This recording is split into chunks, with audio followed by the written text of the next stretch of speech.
Let's begin by understanding exactly what the SMArchs degree is. It's broken out into 6 streams defined by the various discipline groups that surround the central premise of the Department of Architecture. And if you ask 6 people to define what SMArchs is, you will get 12 different answers. That is by design. I'd like to try and give one possible definition of what SMArchs is from the perspective of faculty and pedagogues, is that we are educating architects to become historians, computational designers, building scientists, artists. We're also educating you to become intellectuals and colleagues and people that have discrete contributions to the world, whether it's in the built environment or beyond. That is one of the reasons why we feel so strongly about the importance of maintaining the autonomy of the discipline groups, because you would educate a historian differently than you would educate an artist. And there are certain values that come from that ability to practice within the discrete discipline groups. At the same time, if you ask a student what their perspective is, the SMArchs degree was conceived as a way of creating an environment where you could find your own individual contribution. And in that respect, it's a liberal arts degree where you have a home base within the different discipline groups. You have methods and topics that are particular to the discipline group, but you also have a lot of agency to collaborate with each other, to take classes in other groups. I'll give you one example. It's possible if you are studying to become a historian that you could come in. Nasser, please correct me where I'm wrong here, but it's possible that a student could say, I want to just live within AKPIA and I want to stay in that group and I don't want to touch anyone else. It's also possible that you might be coming in, not advisable, but could be a cherished 2 years for sure. It's also possible that you're coming in and you're not particularly, as I don't identify with any one of these groups, but start to think about the values of bridging between them. If you're focused in digital fabrication, you have a lot to learn from the building technology group as you do from computation. So I kind of want to talk about that agency just for a moment before you get to move off into your discrete groups to learn more there. I'm directing the architectural design group. My name is Brandon Clifford. I came to MIT because I have a lot of respect for the colleagues that specialize in the various discipline groups here. It's one of the things that I really cherish about this space. So I'll give a little space for those of us that are here to introduce ourselves. But I direct SMArchs as a whole, but also the architecture design group. Rania Gosen is directing SMArchs Urbanism. Caitlin Mueller is directing Building Technology, and Holly is representing very well today. Maybe Holly, do you want to introduce yourself to the group? Hi, I'm Holly Samuelson. So I'm representing Building Technology today.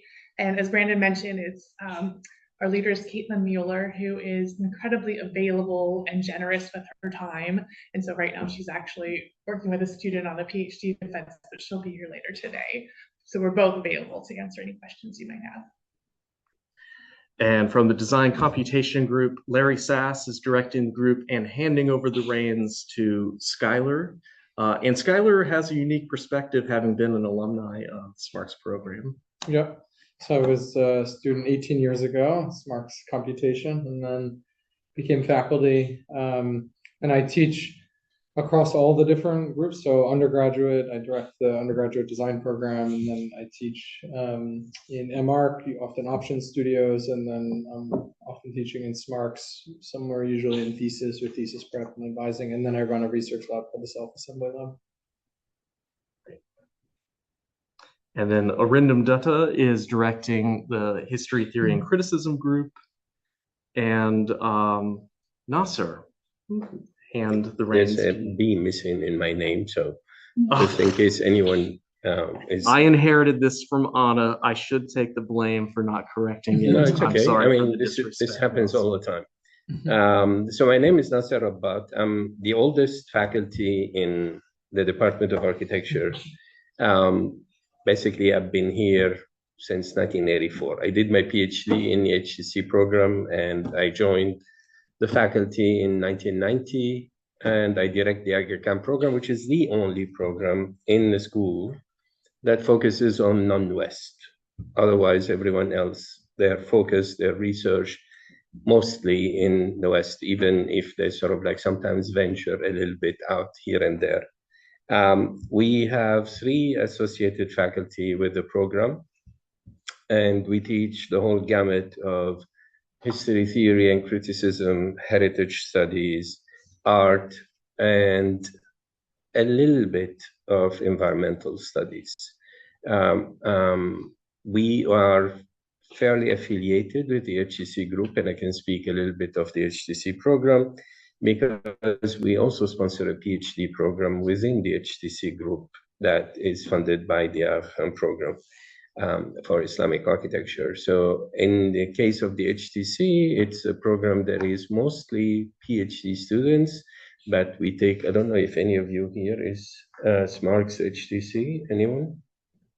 No, they didn't have any RCPs today. Okay. So we take a very, very small number. It all depends, of course, on funding in the SMArchs program to the HTC. And as Brandon was saying, HTC and to a lesser extent or to a parallel extent, AKPIA, for mostly intellectuals of architecture. People who are critique, people who are historians, people who are theoreticians. And I think HTC can claim to be the most successful program in the world in this area. Our graduates are all over the place, and we've been in operation for now 51 years. We had our 50th anniversary last year. So we are also the oldest program that focuses in the School of Architecture on the history of architecture. Otherwise, to study history of architecture, you usually go to a department of art history, which has different methodologies and different approaches to the study of architecture. Here, we treat the students as people who have already the sensibility of an architect, who understand buildings, so that we're coming out of that rather than coming out of the textual approach to architecture. And that's what makes us a unique program in a way. What AKPIA adds to that is that we look very intently on the Islamic world. And we look at it with a huge dose of criticism for this school, but also for what this school represents, which is a discipline that has focused so much on the West in forming the image of what architecture ought to be. So we try to encourage alternative ways of looking at architecture, and we try to enrich the repertoire of what architecture is so that students of architecture can actually treat different traditions equally as sources of knowledge. This is the most important thing, rather than as they usually are presented in schools that have sort of like heard the call to diversify some 20 years ago and started introducing classes that say history of architecture, and then you'll have one session that says China, and another session that would say Latin America, and so on. But they are not connected to the idea of architecture as a continuum, as something that moves across culture, but moves also through times all the way down to the present. This is what we try to do in the AKPIA program, of course, with a focus on Islamic architecture. The school hasn't been successful in actually getting people to look at other big civilizational blocks in the world, let's say East Asia, for example, or South Asia, or Latin America. These are like the 3 blocks that we would have loved to have people working on. Someone like Brandon was interested in one of these blocks and worked on it, but he would have probably benefited much more if we had someone who actually focused on the pre-Columbian cultures of Latin America and Central America. I'm available for all questions. I'm also, and I can make that claim, I'm the living memory of this department. So I can tell you actually who was where when, because I don't think this is written. The other person is also a member of HTC, who is a living memory of this department, and that's Mark Johnson. He and I are, at this point in time, the two individuals that have been in this school for more than 35 years. Thank you, Nasser. What a great background. So maybe now what we can do so that, because you're also meeting each other for the first time, maybe it might be useful to just do a show of hands quickly, because we're going to go into breakout sessions. Who of us are joining for SMArchs AD? Right. And urbanism. Welcome. Hi. Building technology. Hello. Computation. Welcome. And AKPIA. No, then no one is here. Great. Not great. No, but at least we got our three first Yes. choices. It's often the case that those are automatic accepts, Nasser. So here we can share the curriculum just to reinforce that there's a core principle that threads through all of the SMArchs degrees, that you have plenty of agency while also having a bit of structure. And without getting into the individual discipline groups, which track from left to right, there are 4 semesters. And if you identify which group you're tracking within while also blurring your eyes and looking at the other groups, you'll notice that there's a consistency of a kind of home room that you can return to with your cohort within whichever discipline group you're studying, to reify the approaches and the methods that make sense for your group, while also plenty of agency to select courses, engage in research and teaching positions in your time through master's study. So I have maybe one other point that I'd like to make here is that we will all produce a thesis by the end of our degree. And the thesis at MIT is supported by a committee of 2 or 3 faculty members that are working together towards engendering and mentoring you towards your thesis. You would also be assigned a faculty mentor, or technically we call them advisors, that is there to help shape your curriculum if we adopt this liberal arts structure. Think about where you should be spending your time towards your goals. Because there is this open-ended curriculum, and I'll just have, this is just eye candy in the background, but because there is this open-ended curriculum that can be fairly daunting if you are not 100% sure what you want to be doing 10, 20 years into the future. But what I would like to encourage you to think about is that this is an exercise that from your application, you already wrote a statement that we've been reviewing and thinking about whether we can support your aspirations. When you enter, you'll be meeting with your faculty advisor to be thinking about how we can redirect and reconsider your goals and aspirations. And that should be able to evolve and change through time. So it's not something you have to fix and stamp, but it's something that we can practice together. And we're here to support you in that mission. So we have plenty of perspectives to be able to respond. And I want to make sure that we have time for the breakout sessions. We've got about 10 more minutes before we're going to, 6 more minutes, yeah. 5 or 6. But if you have any questions about the overall structure, or principles, values. Yes. Thank you for the presentation. I just have a quick question about the thesis, and in regards of choosing your thesis advisor. Just sort of a question: is that more of like a two-way selection, or is it more of a, I submit my proposal and professors will take a look at it and see if it's a good match, or sort of what the process is like? Yeah. Each one of the groups take a different approach to this. So some of the groups, I believe, HTC and AKPIA, you assign advisors upon entry. Is that correct? Yeah, can you correct me? But there's a separation between academic advisor and a thesis advisor. Like all relationships in the world, they have to be mutual. Yeah. So you form a bond to a faculty because you took a class with them or because their interest is aligned with yours, and then you ask them if they want to be your advisor, and that's how you build the relationship.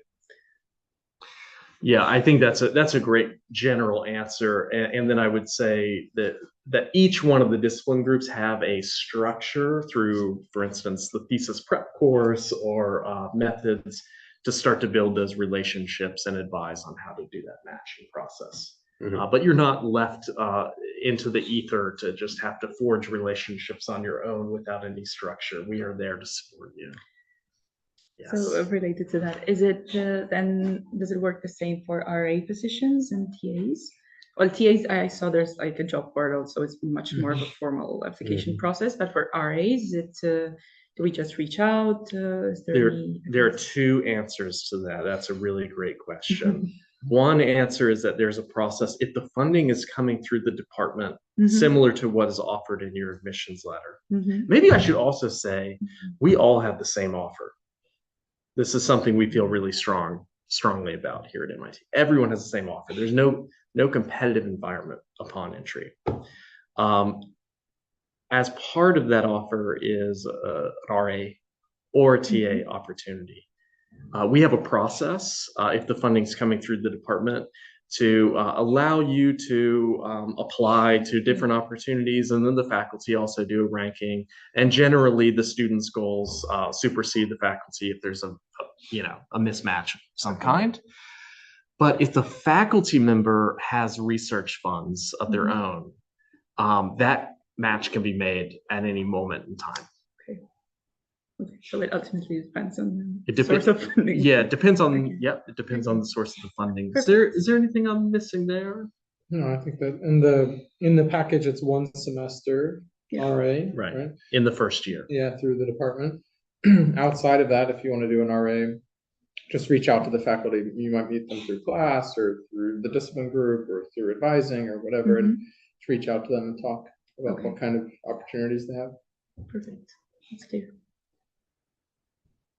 One of the reasons why we wanted to ensure that opportunity in the first year is that without that sort of fire starter, it's hard to forge relationships. And sometimes it comes in 2 years, you really want to get started from the ground running. So this is a fairly new initiative within the past couple of years that's guaranteed that. So then for that, we should just wait for the fall. We'll have the centrally funded RA positions.